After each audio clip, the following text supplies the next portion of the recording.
बच्चों सुप्रभातम। आज हम रुचिरा भाग 1 अर्थात 6वीं कक्षा के 8वां पाठ सूक्तिस्तवकः का अध्ययन करेंगे। सूक्ति तवक यानी सुउक्ति, अच्छी उक्ति। सु माने अच्छी, उक्ति माने कही हुई बातें और उनका सब, उनकी एक श्रेणी। ठीक है, तो सबसे पहले हम इसको जो उच्चारण करेंगे वो सस्वर करेंगे। सस्वर का मतलब होता है लय, गति, यति के साथ इसका एक बार वाचन करेंगे। ठीक वैसे ही आप लोगों को भी करना चाहिए, उससे हमारे उच्चारण में शुद्धि आती है और फिर उसके बाद इसका अर्थ भी करेंगे। ठीक है। उद्यमेन हि सिद्ध्यन्ति कार्याणि न मनोरथैः, न हि सुप्तस्य सिंहस्य प्रवशन्ति मुखे मृगाः। पुस्तके पठित पाठ जीवने नैव साधितः, किं भवेत् तेन पाठेन जीवने यो न सार्थकः। प्रियवाक्य प्रदानेन सर्वे तुष्यन्ति मानवाः, तस्मात् प्रियं हि वक्तव्यं वचने का दरिद्रता। गच्छन् पिपीलिको याति योजनानां शतान्यपि, अगच्छन् वैनितेयोऽपि पदमेकं न गच्छति। काकः कृष्णः पिकः कृष्णः, को भेदः पिक काकयोः। वसंत समये प्राप्ते काकः काकः पिकः पिकः। तो इस तरह से हमने इस पाठ के संपूर्ण श्लोकों का हमने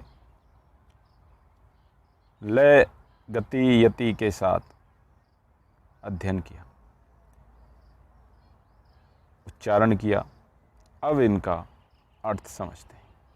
ठीक है, तो देखिए, उद्यमेन हि सिद्ध्यन्ति कार्याणि न मनोरथैः। उद्यमेन, उद्यमेन ही, उद्यम से ही, निश्चित रूप से। उद्यमेन, उद्यम माने परिश्रम, यानी कार्य करने से ही, कर्म को करने से ही। सिद्ध्यन्ति माने सिद्ध होते हैं, कार्याणि माने कार्य। न कि मनोरथैः, मन में उनका रथ बना लेने से। यानी मनोरथ का क्या मतलब है? मन का रथ जो उड़ रहा है, कल्पनाओं में जी रहा है। हमने कल्पना तो कर ली हमें ये काम करना है, लेकिन हम उस काम को करने के लिए हमें क्या करना पड़ेगा? उद्यम करना पड़ेगा। किसी चीज़ के लिए हमने सोच लिया, मान लो हम सोच रहे हैं कि हम फर्स्ट डिवीज़न पास हो जाएंगे या क्लास में टॉप करेंगे, मज़ा आएगा। अच्छा सा देख लिया, एनुअल फंक्शन पर हमको अवार्ड दिया जा रहा है, इनाम दिया जा रहा है, मन में तो सोच लिया। लेकिन उस फर्स्ट पोजीशन को लाने के लिए, प्रथम स्थान को प्राप्त करने के लिए हमें क्या करना पड़ेगा? उद्यम करना पड़ेगा। क्योंकि उद्यमेन ही सिद्ध्यन्ति, उद्यम से ही सिद्ध होते हैं कार्य, यानी फलीभूत होते हैं। फल हमें तब मिलेगा जब हम परिश्रम करेंगे। क्योंकि न ही सुप्तस्य सिंहस्य, सुप्तस्य माने सोते हुए सिंह के, मुखे माने मुख में, न माने नहीं, प्रविशन्ति माने प्रवेश करते हैं, मृगा माने हिरण। ऐसा नहीं है कि शेर सोता रहे, वो मुंह खोल दे और अपने आप आके हिरण देख रहा है कि अरे यार शेर को भूख लग रही है, चलो मैं इसके मुंह में घुस जाता हूँ। ये संभव नहीं है, ऐसा नहीं होता है कभी भी। शेर को उठ करके जाना पड़ेगा, हिरण को पकड़ना पड़ेगा, उसे मारना पड़ेगा, उसे खाना पड़ेगा, तब उसकी भूख जो है वो शांत होगी। ठीक है, नहीं तो क्या होगा? नहीं तो वो भूखा ही रहेगा। ठीक है, अर्थात हमें कुछ भी अगर फल की प्राप्ति चाहिए तो उसके लिए हमें परिश्रम करना ही पड़ेगा। अब देखिए अगला श्लोक क्या कहता है? पुस्तके पठितः पाठ। पुस्तके माने पुस्तक में, पठित माने पढ़ा गया, तय प्रत्यय है पठितः, तो पढ़ा गया पाठ जीवने नैव साधित है, जीवन में ये नैव माने नहीं, ना ही साधित है माने साध लिया गया है। अगर जीवन में नहीं उसे साधा गया है, उसको नहीं उतारा गया है, यानी हमने किताब में आज जैसे अभी अभी हमने इससे ऊपर वाला जो श्लोक पढ़ा कि उद्यमेन ही सिद्ध्यंति, उद्यमेन ही सिद्ध्यंति, ये तो सुन लिया, पढ़ भी लिया, समझ भी लिया, लेकिन जीवन में नहीं उतारा। यानी कि हमने कर्म करना फिर भी शुरू नहीं किया, परिश्रम करना फिर भी शुरू नहीं किया। तो किम भवेत तेन पाठेन, किम माने क्या, भवेत माने हो, तेन पाठेन उस पाठ से जीवने योना सार्थक है, जो जीवन में सार्थक नहीं है, अर्थ वाला नहीं है, उस पाठ को पढ़ने से कोई मतलब नहीं है।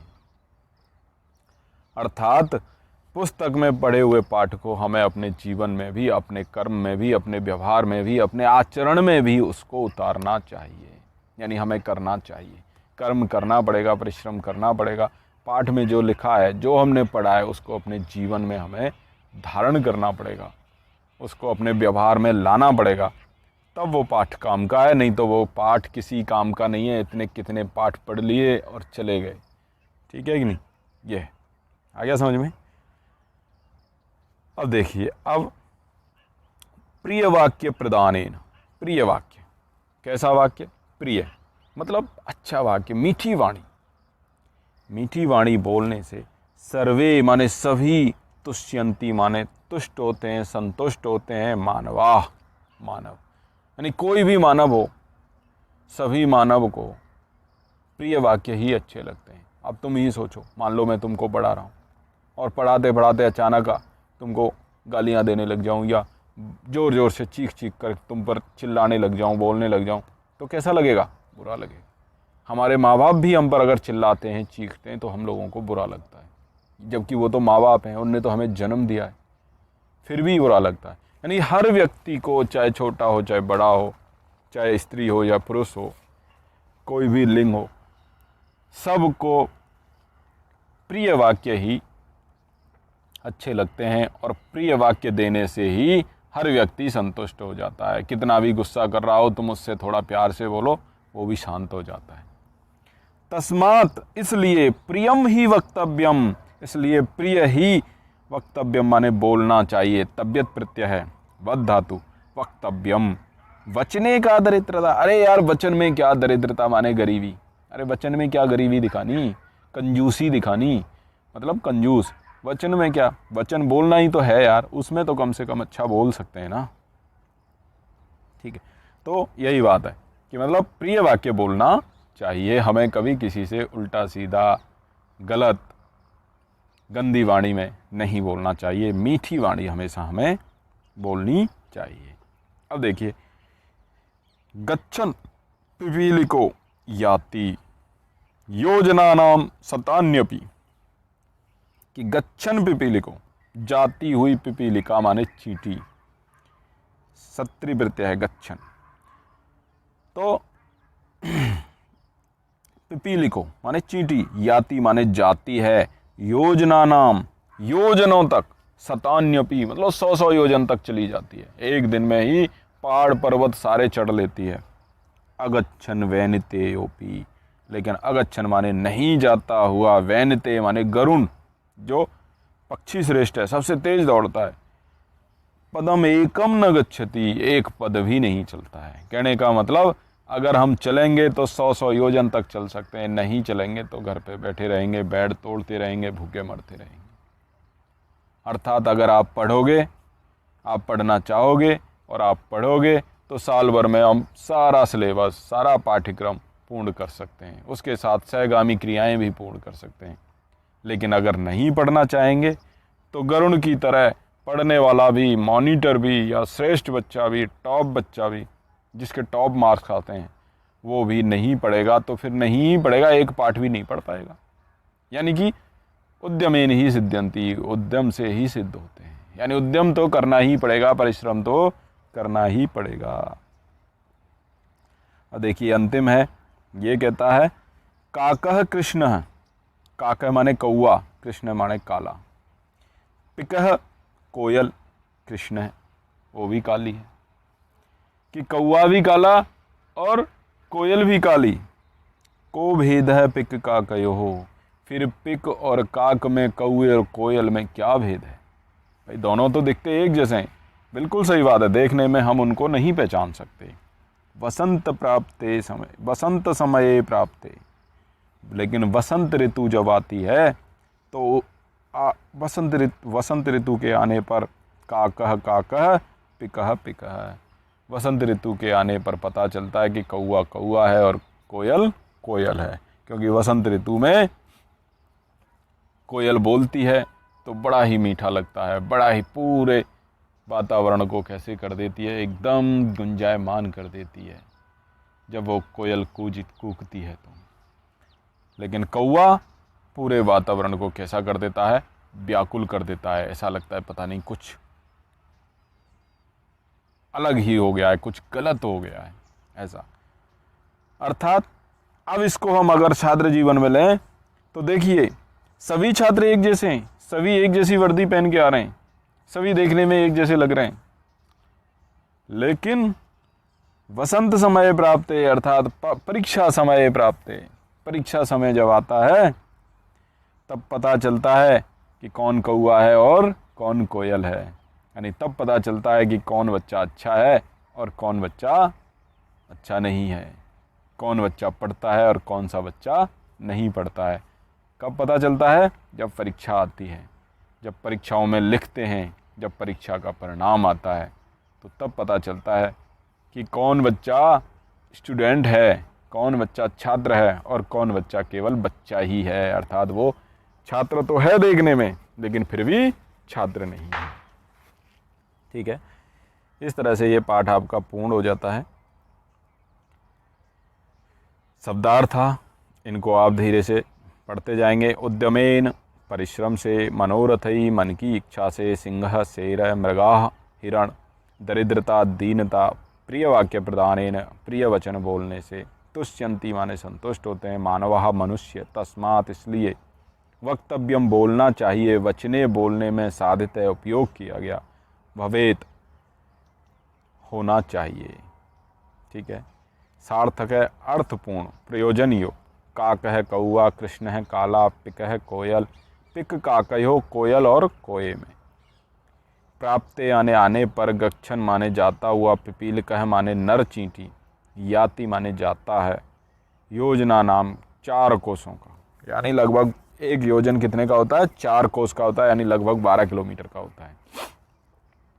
सतानी माने 100, अगच्छन माने न चलते हुए, वैनतेह माने गरुण, और अब आ जाते हैं आपके अभ्यास। तो इसमें सबसे पहला लिखा है सर्वान श्लोकान सस्वरम गायत, यानी सभी श्लोकों को सस्वर गाना है, लय के साथ, गति के साथ, यति के साथ गाना है। ठीक है, तो वो हमने गा के दिखाया था, उसे आपको भी करना चाहिए। अब दूसरा है श्लोकांशान योजयत, श्लोकों के जो अंश हैं उनको योजयत माने जोड़ो। तो देखिए अभी हमने पढ़ा था तो हम आराम से जोड़ भी सकते हैं। तस्मात् प्रियम ही वक्तव्यम, तो क्या आएगा? वचने का दरिद्रता, तो इसको हम ऐसे जोड़ सकते हैं। ठीक है, गच्छन पिपीलिको याति, योजना नाम सतान्यपि, तो ठीक है, प्रिय वाक्य प्रदानेन सर्वे तुष्यन्ति जंतवः, सभी प्रकार के जंतु तुष्ट हो जाते हैं, यानी हम उनसे भी बात करें, पशु पक्षियों से भी बात करें तो वो भी संतुष्ट हो जाते हैं। किम भवेत् तेन पाठेन, जीवने यो न सार्थक है। ठीक है, काकः कृष्ण, पिकः कृष्ण, को भेदयो पिक काकयो। ठीक है, इस तरह से आपको इसको एक दूसरे के सामने लिखना है, यानी तस्मात् प्रियम ही वक्तव्यम आपने लिख दिया तो इसके सामने यहाँ पर कौन सा लिखेंगे? वचने का दरिद्रता, यहाँ पर लिख देंगे वचने का दरिद्रता। ठीक है, फिर गच्छन पिपील को तो इसके सामने कौन सा लिखेंगे, इस तरह से आपको लिखना होता है।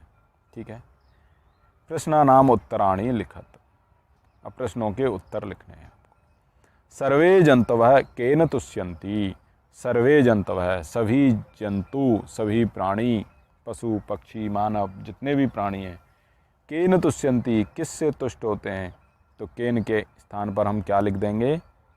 प्रिय वाक्य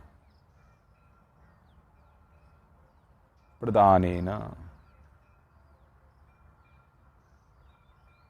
ठीक है, तो क्या लिखेंगे? सर्वे जंतवः प्रिय वाक्य प्रदानेन तुष्यन्ति, यानी के इनको हटा देंगे। ठीक है।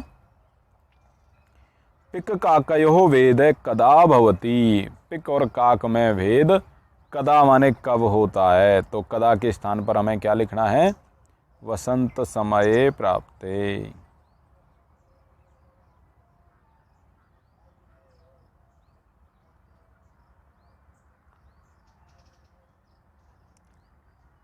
ठीक है। पिक काकयोः वेद वसंत समये प्राप्ते भवति, यानी कदा को हटा देंगे। ठीक है। कह गच्छन, कौन जाता हुआ, योजना नाम शतान्यपि याति। योजना नाम मतलब 100 योजन तक जाता है, चला जाता है। कौन है? तो कौन है? कह, कह के स्थान पर क्या आ जाएगा? पिपीलिकः।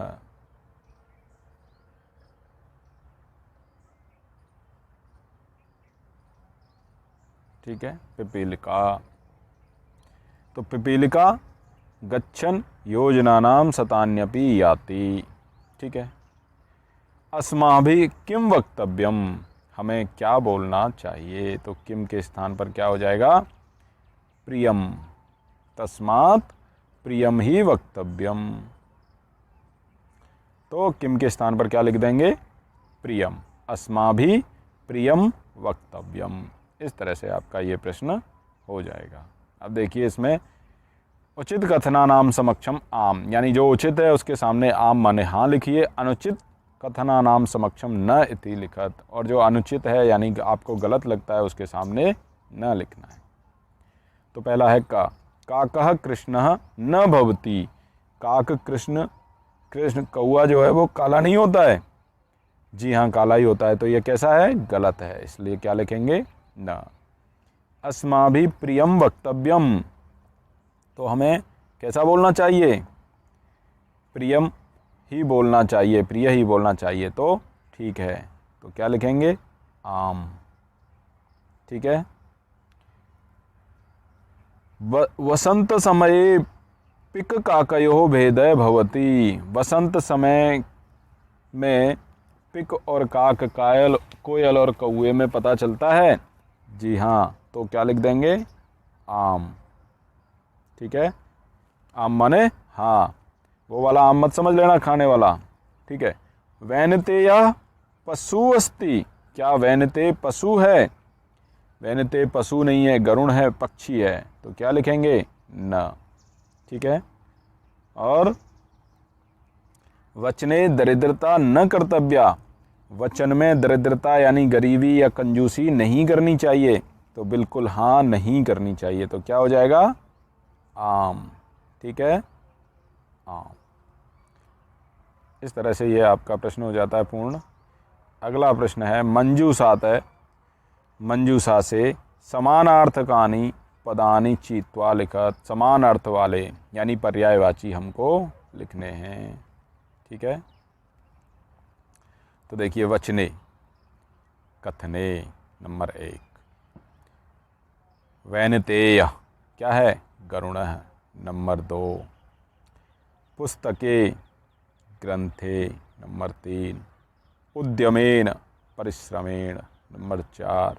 पिकः कोकिलः नंबर 5। ठीक है। इस तरह से ये भी आपका पर्यायवाची हो गया। अब है विलोम पदानि योजयत। विलोम पदों को योजयत माने एक दूसरे के सामने करना है। तो सार्थक है, कौन होएगा? निरर्थक है। कृष्णः श्वेतः। अनुक्तम उक्तम। गच्छति आगच्छति। जागृतस्य सुप्तस्य। ठीक है। इस तरह से विलोम शब्दों को आपस में एक दूसरे के सामने लिखना है।